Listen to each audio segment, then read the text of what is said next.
Attention, cette vidéo contient des extraits de films ou de séries violents et ou gore. Si vous êtes sensible, veuillez ne pas regarder. Et si vous le faites quand même, venez pas vous plaindre.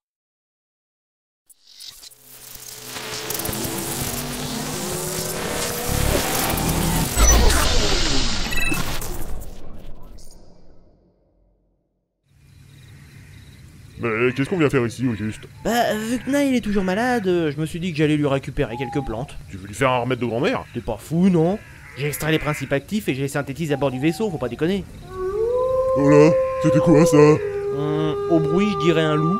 En période de pleine lune? Ça veut dire que c'est un loup-garou? Il faut qu'on file avant qu'il nous attaque! Ouais, ou alors c'est juste un loup, quoi. Mais enfin, vu qu'il a mis le sujet sur le tapis, ça vous dit qu'on détaille un petit peu le cas des hommes loups? Très bien, je profite du générique pour faire ma cueillette et je vous retrouve à bord.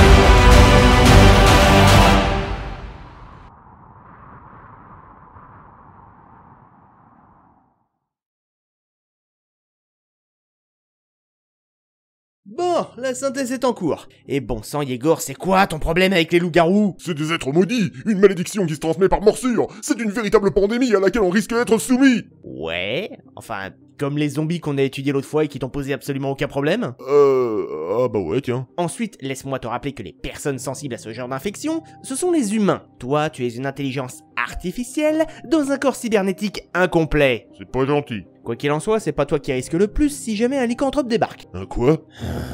Ok, définition. Pour commencer, il faut d'abord savoir qu'il existe deux termes pouvant désigner cette créature surnaturelle. Le premier étant le terme composé loup-garou. Pas la peine que je décrive le premier mot, ça désigne juste l'animal du même nom. Mais le terme de garou, qui n'a strictement rien à voir avec le chanteur québécois, ce terme nous vient, pour ce qu'on en sait, du vieux francique Wary Wolf, qui désignait déjà un loup-garou. Wary signifiant homme et Wolf, loup. Et ce mot a évolué jusqu'à développer plusieurs versions, telles que Warou ou Garoul. Donc quand on dit loup-garou, c'est un peu un pléonasme puisque le terme de garou à lui seul désigne déjà un homme loup. Le terme lycanthrope, pour sa part, possède des origines beaucoup plus anciennes, puisqu'il est tiré du grec ancien loukanthropos, qui désignait un homme loup. Donc vous l'aurez compris, le loup-garou date pas vraiment d'hier. Mais il vient d'où exactement? Alors ça va être très compliqué à définir vu qu'à l'heure actuelle, la plupart des experts penchés sur le sujet arrivent même pas à se mettre d'accord. La première question qu'on pourrait se poser en revanche, c'est pourquoi un loup? Pourquoi cet animal est-il à ce point enraciné dans la culture européenne comme la représentation du côté bestial de l'homme? Je suis sûr que vous avez tous entendu au moins une fois le fameux dicton « L'homme est un loup pour l'homme ». Eh bien, attardons-nous un peu dessus, sur le loup, pas sur le dicton. Généralement, quand on parle de loup, on va surtout penser au loup gris. Et, ah oui, putain, oui, faut que je précise ça. Non, le loup gris n'est pas juste un loup au poil gris.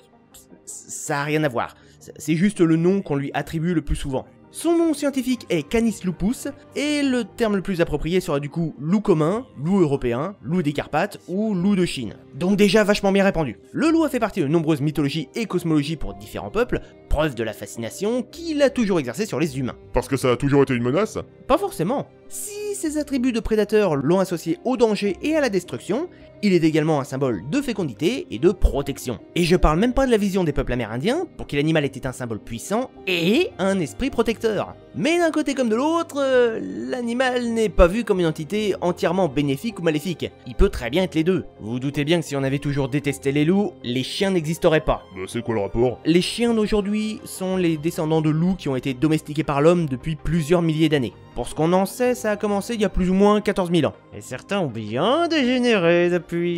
Si la réputation de la bête a commencé à se gâter, c'est principalement au cours du Moyen-Âge, où il a commencé à apparaître sous une forme quasi entièrement néfaste, et notamment dans les fictions de l'époque. D'où le fameux terme qu'aujourd'hui tout le monde connaît de grand méchant loup. Ce qui est probablement dû au fait qu'à l'époque, te faire attaquer et bouffer par les loups, ça arrivait pas tout le temps, mais c'était pas rare non plus. Oh les sales bêtes.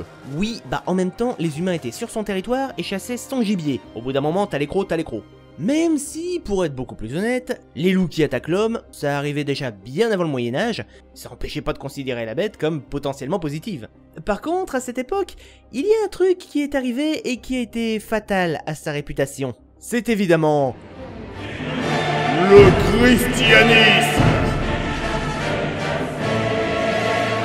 Eh oui, le diable est l'incarnation du mal, et ses serviteurs sur terre sont les loups! Oui, je sais, je simplifie à l'extrême, mais globalement c'est à peu près ça. D'ailleurs, j'en profite pour préciser que, selon l'historien Jean-Marc Morisseau, le terme de garou, du moins sous l'Ancien Régime, désignait principalement les loups qui s'attaquaient à l'homme. Et ce genre de garou, on en a eu des cas assez célèbres, comme, tout le monde le connaît, la fameuse bête du Gévaudan. Un canidé qui aurait causé près d'une centaine de morts en France entre 1764 et 1767. Même si on n'est pas sûr à 100% que c'est vraiment été un loup. Mais on a aussi la légende du loup d'Ansbach en Allemagne. Un loup mangeur d'hommes aurait attaqué et tué un certain nombre de personnes en 1685 avant d'être éliminé.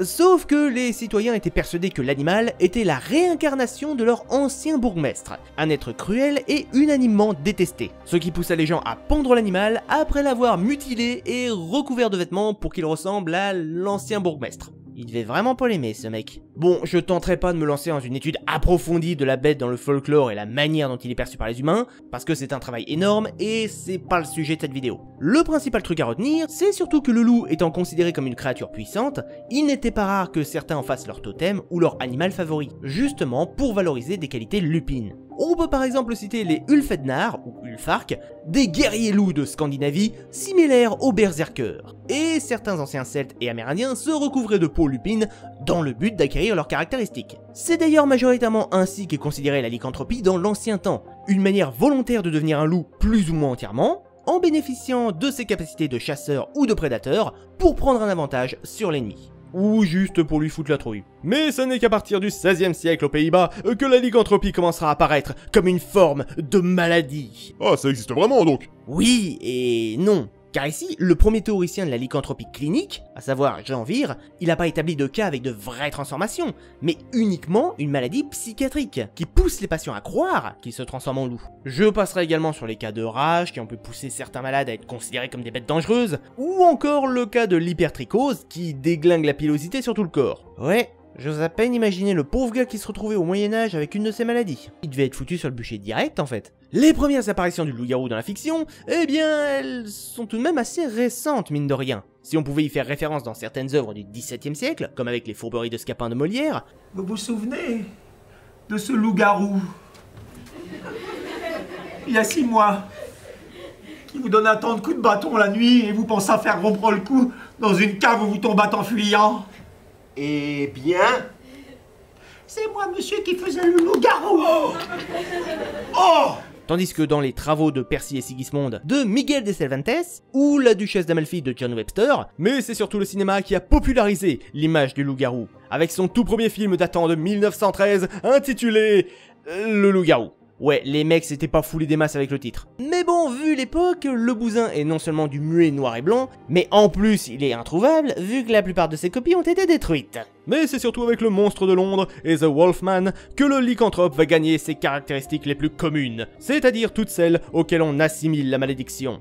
Et évidemment viendront les œuvres les plus célèbres du genre, comme Le Loup-garou de Londres, le remake de Wolfman, etc., etc. Pour ce qui est du jeu vidéo, il y en a. Mais la plupart du temps, les softs intégralement fixés sur le mythe du loup-garou, que ce soit avec ce dernier en protagoniste ou en ennemi, sont assez rares, voire très anciens. Comme Wolfchild, Werewolf the Last Warrior, Werewolves of London, même si on a eu quelques titres relativement récents comme Blood of the Werewolf ou Werewolves the Apocalypse Earthblood, qui était lui-même adapté du jeu de rôle Loup-garou l'Apocalypse. Mais bizarrement, les meilleurs représentants vidéoludiques des poilus sont généralement dans des jeux qui ne sont pas directement dédiés aux lycanthropes. On peut citer la série des Witcher ou de Incredible Adventure of Van Helsing, bien entendu, ou encore la série des Elder Scrolls qui en fait une maladie que votre avatar peut choper. En gros, on a un peu plus de résultats qu'avec les sirènes, mais c'est pas la panacée non plus, quoi.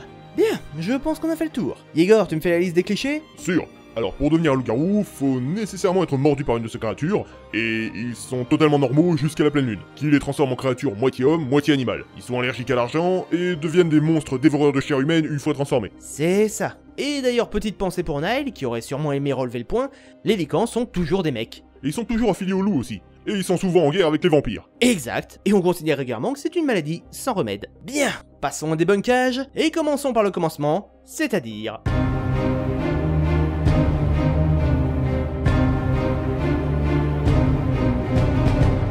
Alors, pour devenir un lycanthrope, figurez-vous qu'étonnamment, les méthodes sont assez variées. De base, les légendes laissaient entendre qu'on pouvait devenir volontairement un lycanthrope. Genre par l'impiété. Briser le carême ou ne pas aller à l'église pendant 7 années de suite pouvait causer la malédiction. Mais on peut aussi le devenir en effectuant un rituel satanique ou en accomplissant un geste barbare comme consommer de la chair humaine. Ah, je crois qu'on a trouvé le lien avec le Wendigo.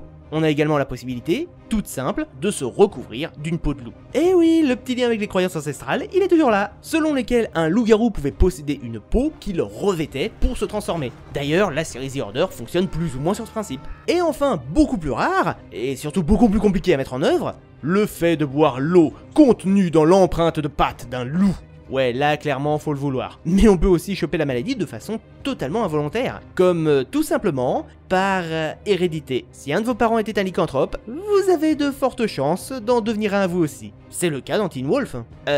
Non, la série Teen Wolf, en fait, c'est un remake du film de 1985 avec Michael J. Fox, qui était une comédie, et qui a donné un dessin animé. Voilà, je tenais à ce que vous le sachiez. Mais la lycanthropie peut également être due à une malédiction. Ou alors, et là ça va être tellement précis que c'en est limite une transformation volontaire, selon The Werewolf Delusion de Ian Woodward, on peut devenir un loup-garou si on dort tout seul dehors par une nuit d'été, certains mercredis ou vendredis, et si la lune brille directement sur votre visage. Ouais, à mon avis, si ça t'arrive, c'est que tu l'as fait exprès. Bah, et la morsure alors, t'en parles pas? Bah en fait, la contamination par morsure, en vrai, c'est super récent. La première fois qu'on y a eu droit, ça a été avec les premiers films de loup-garou au cinéma. Après, ce point reste à débat, car la plupart des morsures infectieuses ont lieu pendant la transformation. C'est le cas dans Divano, où les lycanthropes ne sont contagieux que pendant leur changement. Mais bon, la plupart du temps, les humains ne mordent pas les gens. Non mais qu'est-ce que vous... Putain de merde! J'ai dit la plupart du temps. Et après on a eu, encore plus récemment, des transformations par le biais d'expériences alchimiques ou scientifiques, comme avec Warwick de League of Legends ou le héros de Wolfchild. Et dans la BD Garou, c'est en voulant créer des êtres aussi dociles que surpuissants, par un mélange d'alchimie et d'occultisme, que les lycanthropes ont été créés. Et ça les transforme en gros monstres.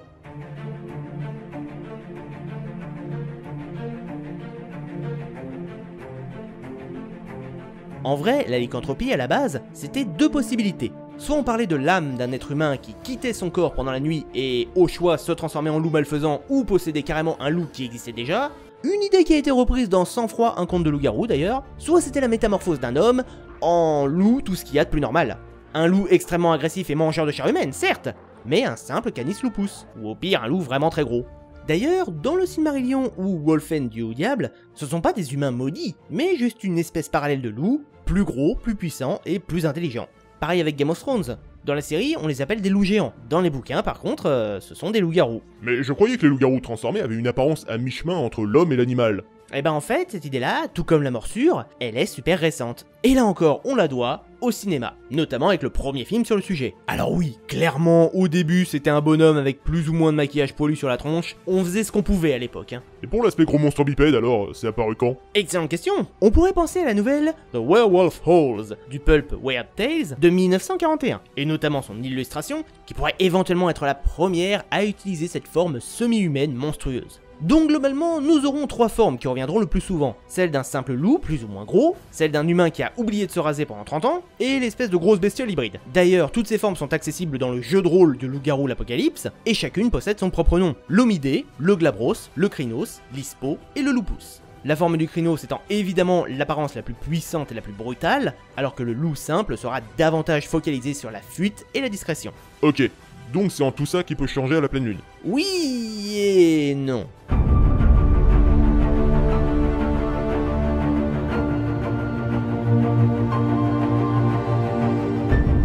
Alors déjà, il va falloir se mettre d'accord sur un point très important. Il y a deux écoles.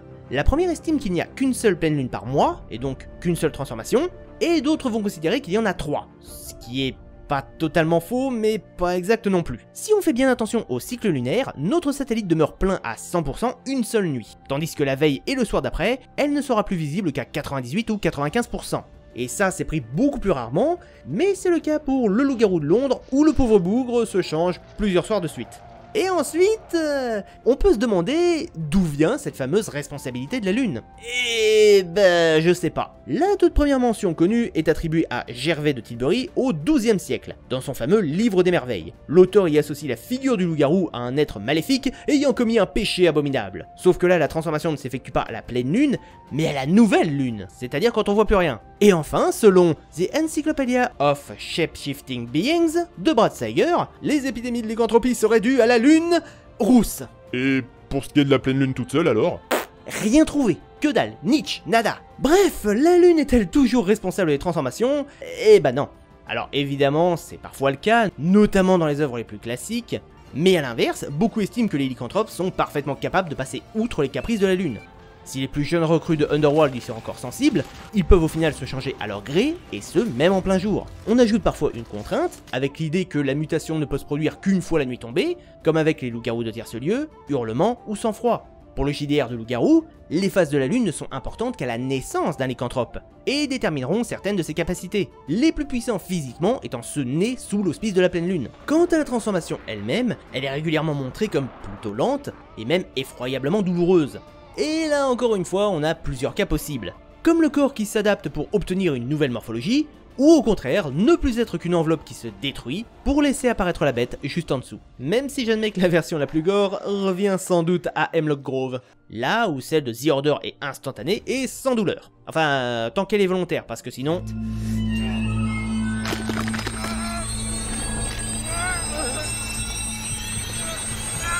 Oh! Bah quoi? Je me pose une question d'un coup. Une adaptation du corps, qui peut s'accompagner de douleurs et de changements d'humeur, et qui survient une fois par mois. C'est juste moi qui délire, ou il y a un parallèle à faire avec les menstruations?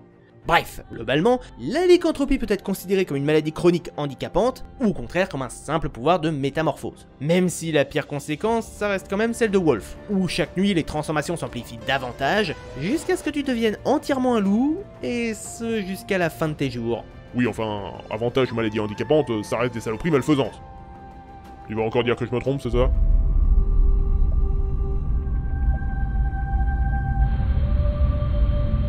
Eh bien là encore, ça reste du cas par cas, puisque le cinéma nous a d'abord fait voir la transformation comme une malédiction, transformant le malade en tueur sanguinaire se repaissant de chair humaine chaque nuit. Même si cet aspect malédiction a très vite montré ses limites. Car si la maladie possède pour le patient un côté Dr Jekyll et Mr Hyde, le lycanthrope sous son aspect humain pouvant être la personne la plus douce et pacifiste du monde, ça ne l'empêchera pas de dévorer des petits enfants une fois transformé, le laissant se réveiller le lendemain sans plus aucun souvenir de ses actes sous forme animale. Le contrôle étant à ce moment laissé à la bête. Le pire des cas étant celui du loup-garou de Londres, où le mec a carrément oublié qu'il s'était transformé. Tu ne te rappelles pas? Bah si, je me rappelle t'avoir accompagné à la porte, t'avoir dit au revoir, puis je me suis retrouvé devant la porte, elle était fermée, alors je suis passé par la baie vitrée, et j'ai commencé à lire. Puis ensuite je me suis réveillé tout nu aux os. Mais le truc, c'est qu'on oublie souvent un point. Le loup, l'animal, bah il est pas méchant de base. C'est un prédateur, certes, mais il a pas de volonté malsaine. Non, pour ça, les humains se débrouillent très bien tout seuls. C'est par exemple le cas du révérend Law dans L'année du loup-garou, qui est d'une pourriture fanatique souhaitant se servir de ses transformations pour punir les pêcheurs.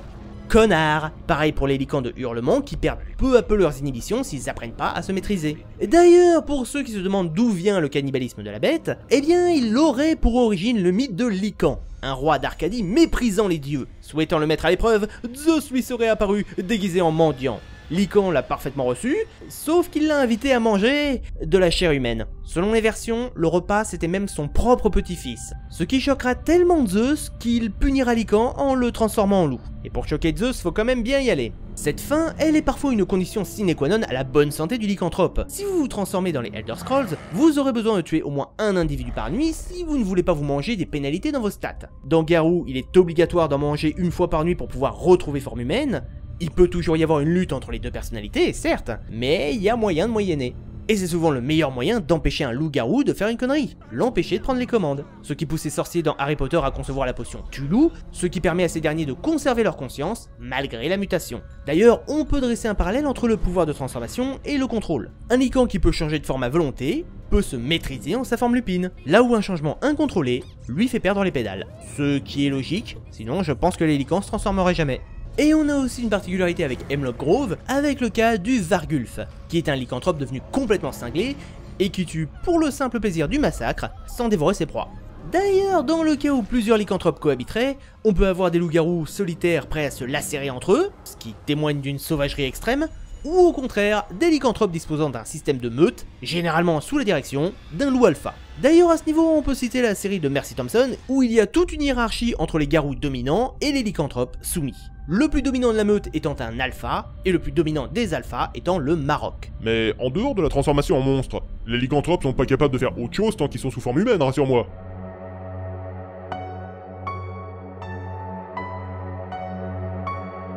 Dans le cas où on considère la lycanthropie comme une malédiction, et donc qu'elle a plus de chances de te pourrir la vie qu'autre chose, c'est logique qu'elle ne t'apporte aucun avantage sous ta forme humaine, comme avec Being Human. Mais en vrai, la puissance du loup peut quand même laisser filtrer quelques petits points pas dégueulasses. Dans Van Helsing, le patient peut développer une force surnaturelle lorsqu'il se laisse envahir par la rage. Dans Wolf, les sens de Will deviennent aussi aiguisés que ceux d'un loup.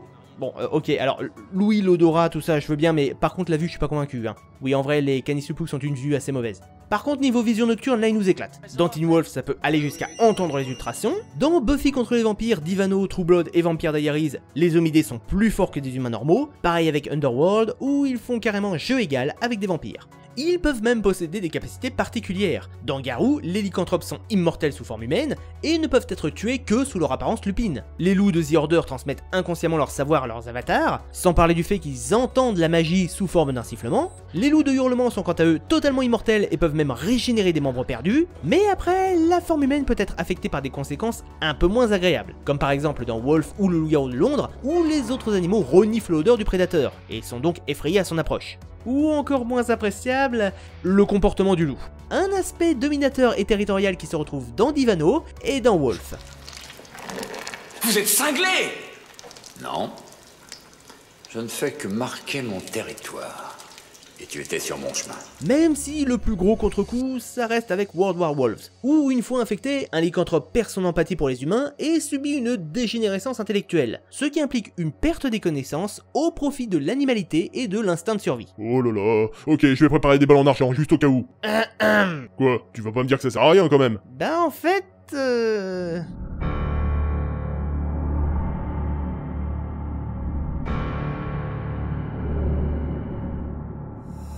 Alors effectivement, la première chose à laquelle on pense lorsqu'il s'agit d'éradiquer du poilu, ce sont les balles en argent. Et selon vous, d'où vient ce fameux mythe? Oui, du cinéma encore une fois. Et notamment du premier The Wolfman, qui a plus ou moins instauré cette règle dans l'inconscient collectif. Alors apparemment, le métal qu'est l'argent serait apparenté à la pureté et à la lune. Évidemment, ce ne sont que des suppositions glanées sur le net, parce que là bizarrement ça débordait pas d'infos. Et oui, on considère généralement que les loups-garous classiques ne seront sensibles qu'à une arme d'os métal, qui peut être toxique au point de les tuer avec une simple balle dans le corps, ou juste les brûler au contact. Cependant, si la guérison très avancée est assez commune chez les hommes-loups maîtres de leur transformation, ce n'est pas forcément le cas tout le temps. La balle en argent est efficace pour les loups-garous classiques, mais pour d'autres, ils peuvent être tués comme n'importe quel être humain. Les loups de tierce-lieu peuvent être facilement éliminés, raison pour laquelle leur meilleure arme, c'est de rester discret. Et si vous regardez Wolf, le loup-garou de Londres ou la série de World War Wolves, de simples balles peuvent faire l'affaire. La seule condition, évidemment, étant de réussir à toucher la bestiole. Maintenant, il existe d'autres formes de faiblesse, comme l'aconite, aussi surnommé Tulu, qui serait toxique pour les lycanthropes. Le truc, c'est que, c'est aussi un poison pour les humains, en fait, donc... On a aussi le cas du sorbier, qui serait garante de protection contre les poilus. D'ailleurs, la série Teen Wolf s'en sert sous forme de cendre afin de mieux concevoir des sauts infranchissables. Sinon, selon Doctor Who, le gui aussi, ça peut marcher. Et enfin, pour rester dans le purement inventé, on a le cas de Divano, où les lycanthropes ne sont pas allergiques à l'argent, mais à l'or. Et pourquoi ça? L'or est plus pur que l'argent? Non, c'était une malédiction, pour empêcher les loups-garous de devenir riches. Et enfin, le cas de The Order, pour qui l'argent n'a aucun effet, le seul moyen d'éliminer un lycan, c'est de recourir à une lame ensorcelée. Et juste pour pas passer pour un con, les lycanthropes sont affiliés uniquement aux loups, ou ils peuvent se changer en autre chose?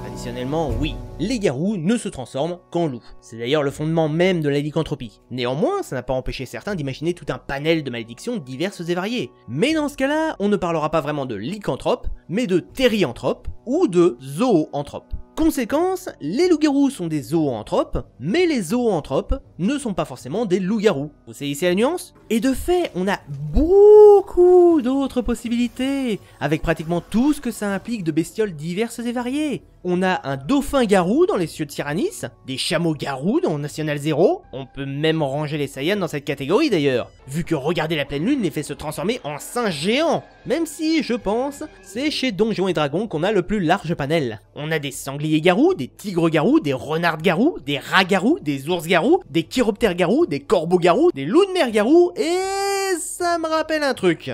Certains d'entre vous m'ont fait remarquer que dans l'épisode consacré aux sirènes, je n'avais pas parlé des Selkies, ce qui était normal. Les Selkies sont de jeunes femmes qui se revêtent d'une peau de phoque, leur permettant de se changer en cet animal pour profiter des fonds marins. Sauf que les sirènes sont naturellement des créatures marines hybrides, contrairement aux Selkies qui, elles, se transforment entièrement. Ce qui fait qu'elles sont plus proches des zoanthropes et donc des loups-garous que des sirènes. Et les Selkies, ce sont toujours des femmes? 99% du temps, ouais. Alors que les loups-garous ne sont que des hommes. Heureusement que Nile est pas là, sinon tu te serais fait défoncer.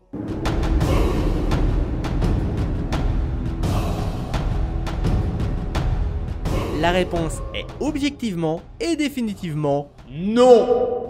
Il y a des loups-garous, mais effectivement, elles sont moins présentes que les mecs. C'est le cas dans Divano, où le principal lycanthrope de l'histoire s'appelle Laetitia. Dans Byton, théoriquement, seuls les hommes peuvent devenir des loups-garous, à l'exception d'Hélène qui a survécu à sa transformation. Et oui, dans plusieurs situations, la sous-présence des femmes chez les lupins n'est jamais réellement expliquée. Mais ça les rend pas pour autant moins présentes ou redoutables que leurs congénères masculins. C'est que je m'attendais pas à voir une fille ici. Eh ben, on est au 21e siècle. Une femme peut être loup-garou. Après, ce n'est qu'une théorie, mais peut-être que si elles sont moins présentes dans le milieu, c'est parce que le lycanthrope est d'abord une forme de bestialité, et qu'on répugnerait à y associer la femme. Ou alors c'est juste que les femmes se retrouvent plus souvent chez les vampires, c'est plus sexy. Ah, ouais, c'est vrai qu'on n'a pas abordé ce détail.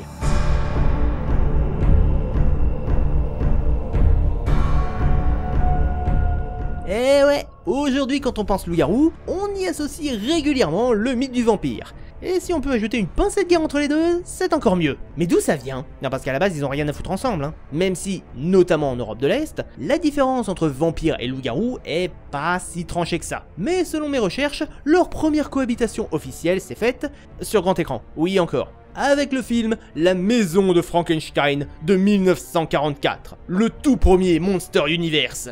Mais pourquoi avoir fait ça au juste?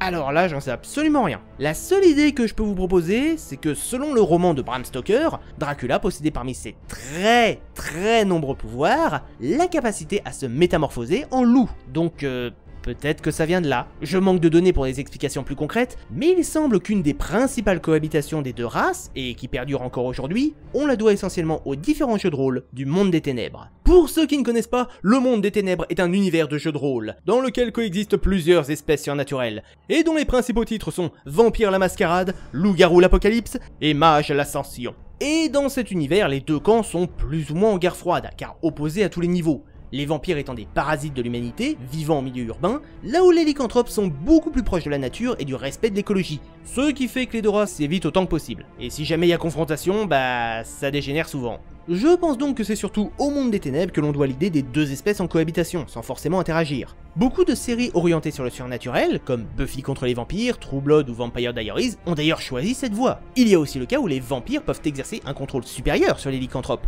jusqu'à en faire leurs serviteurs, ou leurs chiens de garde, comme c'est le cas dans Van Helsing ou Monster Squad. Mais dans ce cas, on parle plutôt de garous qui subissent une malédiction contre leur gré. Là où, pour déclencher une véritable guerre ouverte entre les peuples, comme dans Underworld, il est préférable de pouvoir se maîtriser à 100%. Donc en vrai, dire que c'est tout le temps la guerre entre les deux espèces, non, c'est totalement faux. Il serait plus juste de dire qu'ils s'apprécient pas, mais ça veut pas dire qu'ils se sauteront à la gorge au premier prétexte. Je réalise un truc, t'as parlé des faiblesses des loups-garous, mais imagine, si on veut en soigner un, lui rendre son humanité, tu crois que c'est possible?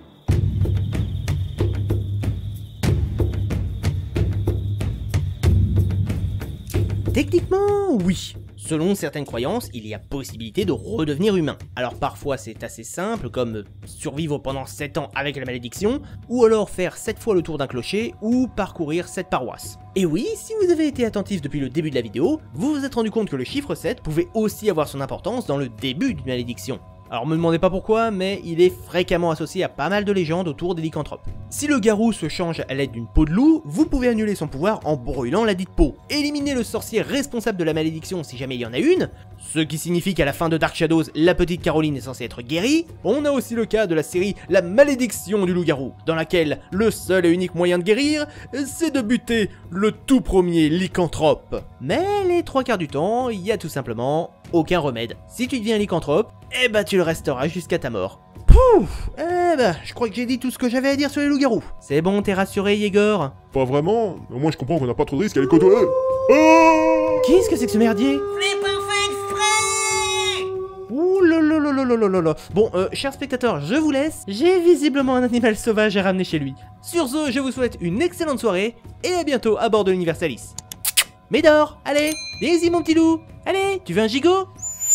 C'est bien. Oh, c'est un brave toutou ça.